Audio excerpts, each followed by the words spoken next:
So kung gusto mo ang ganitong content na pinag-uusapan, ang mga concerns ng ating mga senior citizens, payout ng ating mga senior citizens, update ng ating mga senior citizens patungkol sa kanyang benefits, ay isubscribe mo na ang aking YouTube channel dahil palagi po akong nag-a-upload.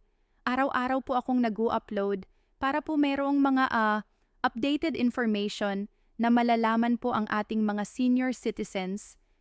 At subscribe mo na po ang aking YouTube channel. At kung gusto mo na manatiling updated ka sa mga videos na i-upload ko pa dito sa aking YouTube channel, ay i-bell notification mo na. At ngayon, babasahin natin at tutulungan natin silang ipaalam sa kanila yung dapat nilang reaction or anong dapat na impormasyon ang makukuha nila ngayon. Ito po ay isang comment ng ating tagapanood dahil siya ay may reaction tungkol sa pagkatanggal ng mga SSS pensioners at GSIS pensioners sa social pension. Sabi niya dito, ang pensi po namin ay galing sa GSIS or SSS ay sarili naming kwarta at hindi galing sa gobyerno. Ito po ang monthly contribution namin noong nagtatrabaho pa kami. So, yan po ang ating sasagutan mamaya-maya. And proceed tayo sa next na comment. Sabi dito, pinagtrabahuhan naman namin yung pension namin sa SSS. Kagaya ko 2,200 lang ang pension ko. Kulang pa sa maintenance ko. Sana may isang batas ng Universal Social Pension para sa kalahatan na ang makatanggap once na senior citizens ka na. At meron naman po siyang point. And now, let's proceed sa pangatlo po na tawag dito na comment. Galing sa ating mga viewer. Sabi dito, siya po ay mismo ang tinanggalan. Sabi niya dito, ganun din po ako tinanggalan dahil may pensyon daw ako sa SSS dito sa Masbate, sabi ni Live Victoria Banatasa Bastabister. At sabi pa dito, kami rin dito sa lugar po namin sa La Union, tinanggal din po kami dahil daw may abroad kami. Sabi dito, hindi po pantay ang nagbigay ng social pension. Isa ako sa natanggalan pero 2,015 pa akong na-member sa Oscar. Bago na po nakatanggap kasi nagreklamo na maliit lang SSP pension kulang sa maintenance sa asthma at arthritis. Pangpa-check up goydat, nagdala ko ng medical sir. Pagpatunay na may maintenance ako. Okay naman. Nakatanggap ako 5 beses tapos naalis ang pangalan ko. Marami dito sa Buhangin, Davao City Social Pension. Malapit sa bundok, best friend nila. Sana po pantay para ialis. Ano ba to? Para pantay alis. Suspension. Universal pension na lang. Pantay lahat. God bless. At atin pong nabasa ang mga comment ng ating mga senior citizens na dating pensioner sa social pension pero ngayon tinanggal dahil po merong mga rason. Ngayon balikan natin kung ano ba talaga ang ibig sabihin ng social pension.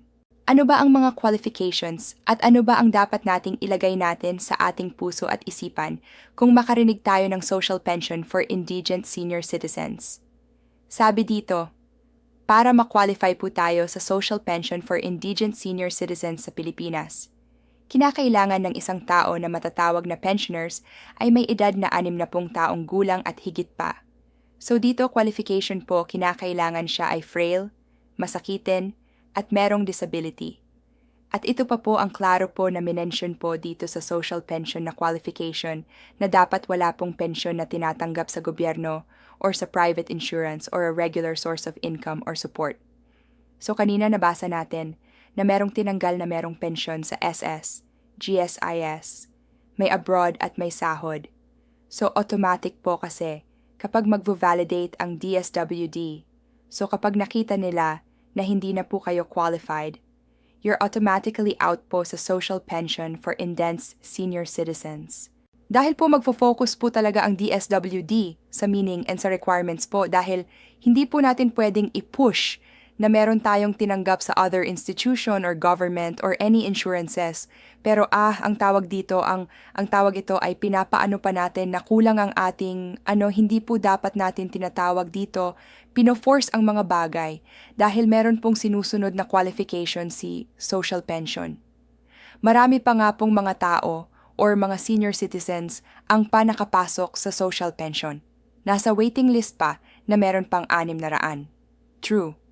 Kaya naman po tinanggal po dahil hindi na po sumusunod sa kwalifikasyon ng social pension for indigent senior citizens. Para po klaro sa atin, babasahin po natin ang eligibility criteria. Ibig sabihin, kung sino lang po yung pwedeng makapasok or makakuha ng payout sa social pension for indigent senior citizens. Opo na sa inyong screen. Ang age po kinakailangan must be 60 years old and above. Ibig sabihin kung 59 ka, 58 ka, hindi ka pa po pwedeng dito. Kung ikaw ay 60 and above, ikaw po ay sobrang pwede na po dito. Kinakailangan frail, sakit, or disabled. So ang aplikante kinakailangan po, meron po sa mga nabanggit, kinakailangan sa tatlong eligibility, no pension from other sources. Ito po mas klaro po sa atin no na hindi po pwede ang mga may tinatanggap sa SS, GSIS, or sa PVO, or any insurance company. Kasi stated na po dito sa requirement sa pag-qualify ng isang tao and kinakailangan walang regular income or support. So kagaya nung nabasa natin kanina, merong mga tinanggalan dahil meron silang abroad or na nandito po ang rule number 4 or requirements. Number 4 na kinakailangan walang tinatanggap na support or sahod sa anumang pinagtatrabahuhan ninyo dahil paano po natin maibalik ang social pension na anong tawag dito na meaning kung hindi po natin susundin ang tawag dito criteria. And to tell you exactly, marami pong tinanggalan ng pension last year 2024 sa August. At ipapakita ko po sa inyo kung ilan po ang natanggalan at natanggal sa pensyon ng social pension. Breaking news, 13,000 na mga senior citizen tanggal sa social pension list. Iloilo ang may pinakamaraming lugar na tinanggalan ng social pension. At sa lahat-lahat, umabot ng 13,468 ng mga BPI SARO ng social pension ang tinanggal sa Western Visayas. Batayan sa Department of Social Welfare and Development. Sa lahat ng mga taga-Iloilo dyan, baka nagtaka kayo na hindi na kayo nakatanggap ng mga benepisyaro sa social pension. Baka isa kayo sa mga natanggal na. Pero, ano ba dapat ang kailangan para maging isang miyembro or maging parte sa social pension? Ngayon, alamin natin bakit marami ang natanggal sa social pension. Ano po ba yung mga rason? Batay sa pag-validate ng DSWD, nakita nila na may 1,327 na tumatanggap ng pension galing sa SSS and GSIS. 830 ay tumatanggap pa ng honorarium or sahod. 330 isang tumatanggap ng regular na support sa kanilang pamilya. At yung iba ay namatay na. Yung iba naman ay nag-iba ng location na kanilang pinagtitirahan at ito po ay very red flag dahil po ang qualification na ating pinag-uusapan kanina nakuha ng Iloilo City. Ang pinakamataas na senior citizen na tanggal sa social pension na umabot ng 5,324 kasunod niya ng Negros Occidental na natanggalan din ng 3,282. Kasunod niya ang Copies na tinanggalan din ng 1,100, 174. Kasunod niya ang Aklan na tinanggalan din ng 14,000, 774. Sumunod diyan ang Antique na natanggalan din ng 1,308 at panghuli ang Guimaras na natanggalan din ng 466 na social pensioner at kabuuan umabot ng 300 at 46 na mga social pensioner ang natanggal. Sa mga senior citizen dyan na hindi pa alam kung paano ba mag-apply sa social pension, ito po ang panoorin ninyo. Tayo po ay mag-a-apply sa DSWD. Alam ko meron na kayong idea kung ano po ang DSWD at kung saan po ang pinakamalapit na DSWD office sa inyo. Dun po tayo pupunta. So, unang-una po ang gagawin natin is mag-filled out tayo ng form na magpa-register tayo doon. So, hahanap tayo ng makakatulong sa atin. If kayo po ay hindi na po kayo makakita at maka-filled out ng form, You can reach someone na tutulong sa prosesong ito. Pwede po kayong magpatulong sa iyong mga anak or sa kung sino pa yung pwede mong lapitan at pagkatapos na mag-fill out ng form na ito. So ang gagawin is mag-validate po iyon kung ang ginawa mo ay tama. Kung ikaw po ba yung tao na yon na nag-file ng a social pension. Pangalawa is kinakailangan pong magdaan kayo sa interview.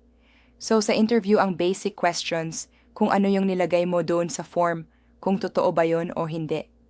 So yun naman po ang mga malagay na details po sa inyo. So pangatlo, eto po ang gusto ko pong i-clear sa inyo. Baka kasi ngayon nalagay sa isip nyo na ako ay isang senior citizen na at automatic na akong makapunta at mabilong sa mabigyan ng mga ayuda or mga benepisyong ganito. So you need to do the process po. Magpa-register po muna para malagay po yung pangalan po natin. Take note na ang social pension po ay mayroon lamang pong slot or mayroon pong mga indicated mga ilang slot lang po para diyan dahil punong-puno na po ang social pension na benefits. Napakarami na pong nakapag-apply at mga kwalipikado, mga beneficiaries sa social pension.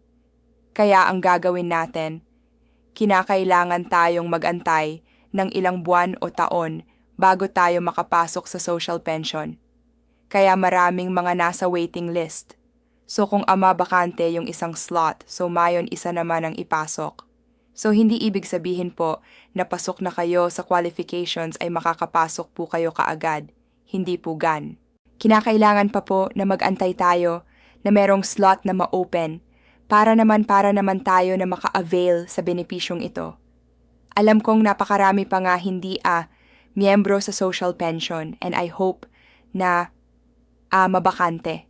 Yung iba para naman masanggap kayo ng benepisyo. Ngayon pag-uusapan natin magkano ba ang matatanggap sa mga beneficiaries ng social pension. So enacted in July 2022, ang dating 500 po dinoble at naging 1,000 piso na po ito ngayon. At saka laking tulong na po yan sa mga senior citizen. Kasi po ang mga senior citizen meron na pong mga maintenance. And they really need this help na galing po sa kung saan man nanggaling. Baka kayo ay magtatanong kung kailan nga ba ang payout nito. Nung dati every quarter. Ngayon po ginawang bawat 6 na buwan na po bago mag-payout. At yun nga, yung bago palang payout is nakatanggap yung mga senior citizen na mga beneficiaries ng 6,000 piso. So it might be ang kasod po niyan is mga November po ang kasunod na payout ng mga social pension na benefits beneficiaries. So sa ngayon is every 6 months po ang payout, pero yung iba gusto nila na maging quarterly. Na lamang ang pag-payout nila para siguro medyo matagal-tagal ang 6 na buwan no, pero okay kayo na maging na lang every quarter na lang talaga. So according isang dito sigatalan na parang ibalik talaga sa quarterly. Akala nyo nakalimutan ko yung requirement sa pag-apply? Hindi po. So ang una nyong gagawin is pumunta po kayo dapat pala sa OSCA or kung saan po ang pinakamalapit na OSCA office sa inyo para sa pagpa-register doon kung ikaw po ay isang senior citizen na. So ang dadalhin nyo po doon is senior citizen ID or kahit anong mga valid ID na naka-indicate po doon ang araw ng iyong kapanganakan. Pangalawa po is birth certificate. Napaka-importante po. At yung sinasabi ko kanina, yung pag-filled out ng social pension application form. At kapag may bakante po or may slot po na maibigay sa inyo, yun po napakalaking tulong na po yun sa atin. At ngayon meron nga yung universal social pension. Mas mabuti ngayon na ay nakuha nyo po ang punto ng video kong ito na na-explain ko po ng tama kung ano man yung dapat ninyong marinig. Maklaro sa lahat po ng mga tanong po ninyo or concerns po ninyo sa mga comment ng ating mga viewers. And this is one thing na gusto ko pong iklaro sa inyo na yun po ang dapat nating sundin. Kung kayo po ay nagrereklamo dahil ganito-ganyan, ito po yung basihan nyo dapat. Huwag nyo pong basihan yung gaano kakunti po dahil mayroon pong sinusunod na po si social pension. Kaya naman every now and then nagvo-validate po siya. Social pension po dahil napakarami pa pong mga tao or mga senior citizens ang hindi pa nabilong sa social pension. Kaya naman po, just to understand po situation and pag-pray natin na merong mga magbubukas na mga batas para po sa lahat ng mga senior citizens na walang pinipili na pong makatanggap ng mga pension. And that's it for today. Kung nagustuhan mo ang aking content, just comment down below kung meron ka pang gustong ipaano sa akin na mga bagay-bagay. And God bless. See you again next time susunod na mga vlogs na aking upload aking YouTube channel. M.